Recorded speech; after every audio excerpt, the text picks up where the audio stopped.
So just now we have understood Young's double slit experiment. Now Young's double slit experiment के बाद ये formula, intensity का formula कि Young's double slit तो तुम्हें ब्राइट फ्रिंज मिल गई, ये ब्राइट फ्रिंज मिली, उसकी इंटेंसिटी क्या होगी? डार्क की तो इंटेंसिटी की क्या बात करें, लेकिन जो ब्राइट है वो कितना ब्राइट होगा, इंटेंसिटी मतलब वो कितना मैग्नीट्यूड शो कर रहा है। ओके, जैसे कि कोई बोले कि भाई यहाँ पे ग्रेविटेशनल फोर्स लग रहा है, तो कितना लग रहा है, वो कितना लग रहा है मैग्नीट्यूड, उसको ही बोलते हैं intensity. Okay, so that is the thing. तो ये एज अ थियरी भी पूछा जा सकता है, एज अ न्यूमेरिकल भी पूछा जा सकता है। सीबीएसई में 2010 में न्यूमेरिकल के तौर पे पूछा था और कई स्टूडेंट्स को पता नहीं चला कि भाई ये क्या पूछ लिया। एक्चुअली थियरी के तौर पे तो तुम्हें बुक में गिवन ही है, बट पूछ लिया न्यूमेरिकल के तौर पे। ओके, तो फिजिक्स में तो सारे डेरिवेशन न्यूमेरिकल के तौर पे भी आ सकते हैं और थियरी के तौर पे भी आ सकते हैं, तो हमें सिर्फ कंसेप्ट समझना है।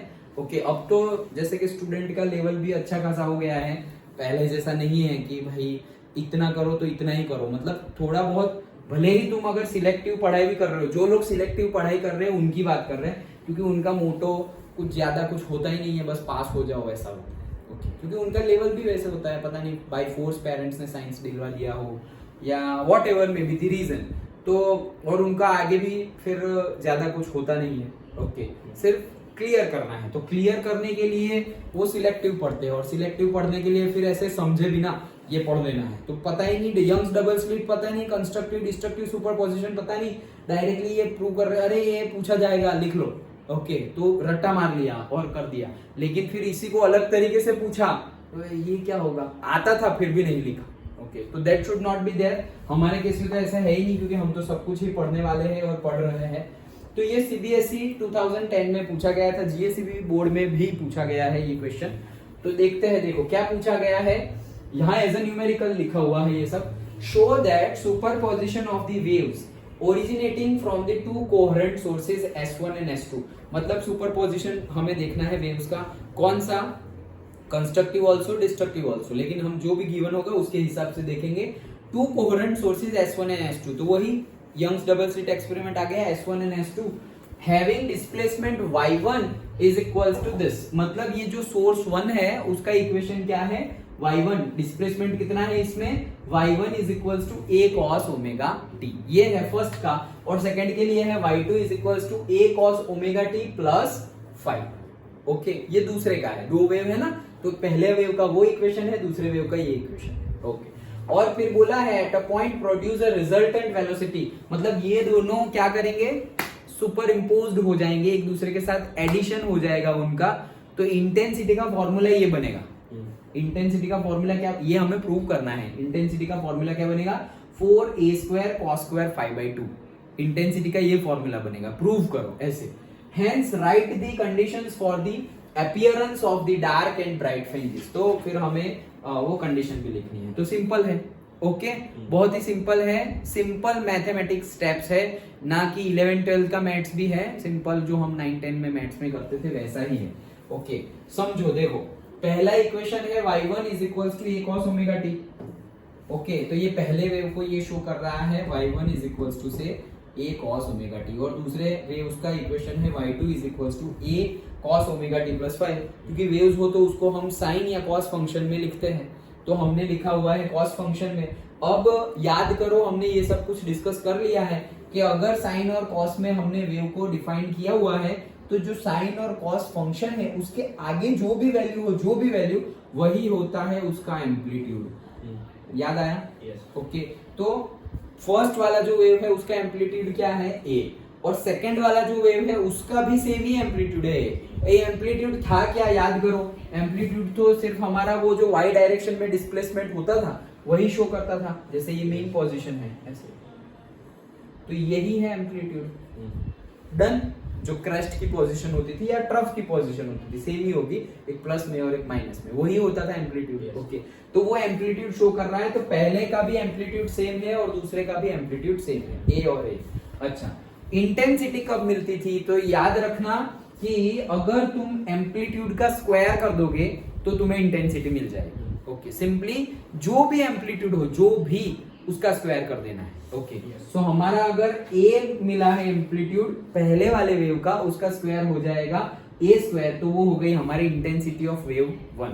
और सेकंड है वो हो जाएगी सेकंड वेव की इंटेंसिटी I2, तो उसमें भी क्या करेंगे, उसका जो एम्पलीट्यूड है उसका स्क्वायर कर दो, तो उसका एम्पलीट्यूड भी क्या है ए, तो ए का स्क्वायर कर दिया, तो इंटेंसिटी ऑफ वेव 1 भी हमारी आ गई a square, intensity of wave 2 भी हमारी आ गई ए स्क्वायर। नाउ सिंपली हम एडिशन कर रहे हैं क्योंकि सुपरपोजिशन हो रहा है, so y is equals to से y1 plus y2, simply add कर दिया, सो y is equals to a cos omega t, ये जो पहला था वो, और a cos omega t plus 5। यहां से तुम देख सकते हो कि यहाँ पर cos ओमेगा t है और यहाँ पर cos ओमेगा t प्लस 5 है, means they are not in same phase, मतलब सेम फेज में ना हो तो फिर कोहेरेंट सोर्सेज बोल रहे हैं ना, हाँ तो फेज डिफरेंस कांस्टेंट होगा।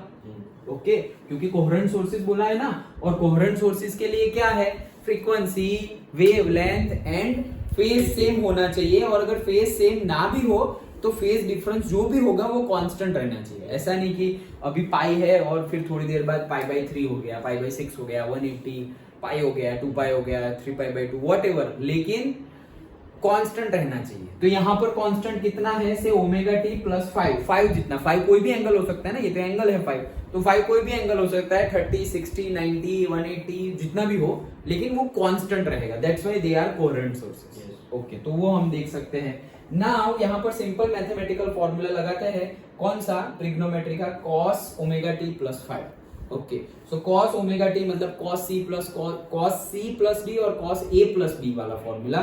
सो वो क्या है, cos प्लस होगा तो माइनस, माइनस होगा तो प्लस, सो प्लस है तो यहाँ बीच में आएगा माइनस, सो cos omega t cos 5 minus sin omega t sin 5। ये ट्रिग्नोमेट्री का फॉर्मूला हमें तो पता ही है। Okay, so this is our trigonometry formula, cos omega t plus 5 is equals to cos omega t cos 5 minus sin omega t sin 5। अगर यहाँ बीच में माइनस होता तो हम क्या कर देते, प्लस कर देते। cos में sin चेंज होती है, sin में sin चेंज होती नहीं है। अगर sin ओमेगा टी प्लस 5 था तो वो क्या होता, sin omega t cos 5, plus होता तो प्लस ही cos ओमेगा टी sin 5, लेकिन cos फंक्शन में चेंज होती है, ये हमें पता है, ट्रिग्नोमेट्री का फॉर्मूला है, वो फॉर्मूला की वैल्यू हमने पुट कर दी। अब ये जो दिख रहा है वो इन दिस, ओके, ये जो पूरा दिख रहा है वो a को अंदर मल्टीप्लाई करेंगे तो क्या हो जाएगा, a cos omega t cos 5, और यहाँ हो जाएगा a sin omega t sin 5। ये 3 स्टेप्स में से फर्स्ट और सेकंड में से a cos omega T common निकल जाएगा, a cos omega T common निकल गया, यहाँ कुछ भी नहीं रहा तो 1, और यहाँ पर cos 5 रहा तो cos 5, वो सेकंड वाला तो जैसा था वैसा ही, थर्ड वाला minus a sin omega t sin 5, simple है, वो ऐसा ही है। अब हम क्या कर रहे हैं, ये एडिशन एक्चुअली हमारा हो गया है, लेकिन इसको और सिंपल वे में लाते हैं। सिंपल वे कौन सा, ये देखा जाए तो ये सिंपल वे है, यहाँ से ही पता चल जाएगा कि ये एम्पलीट्यूड है, ये तुम्हारा फेज डिफरेंस क्या है क्या नहीं, सब कुछ यहाँ से पता चल जाएगा। ऐसे फॉर्म में लाना है हमें ये वाले को,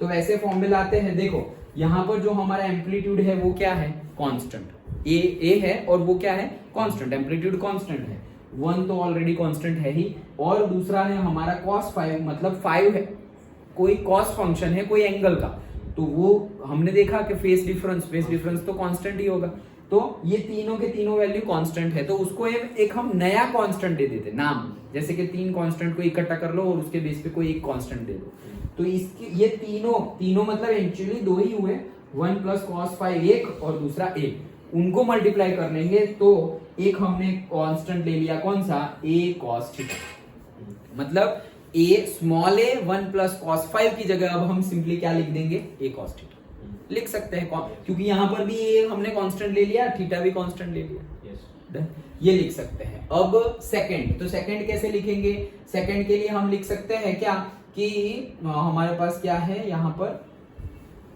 यहाँ देखते हैं, तो यहाँ क्या क्या है, a कांस्टेंट है, sin 5 भी क्या है, कांस्टेंट ही है, तो a sin 5 को भी हम क्या लिख देते हैं, capital A sin theta, done, constant है ना, ये भी कांस्टेंट ये भी कांस्टेंट, तो हम क्या लिख देते हैं, कैपिटल A sin थीटा, तो ये हो गया हमारा 2 नंबर का।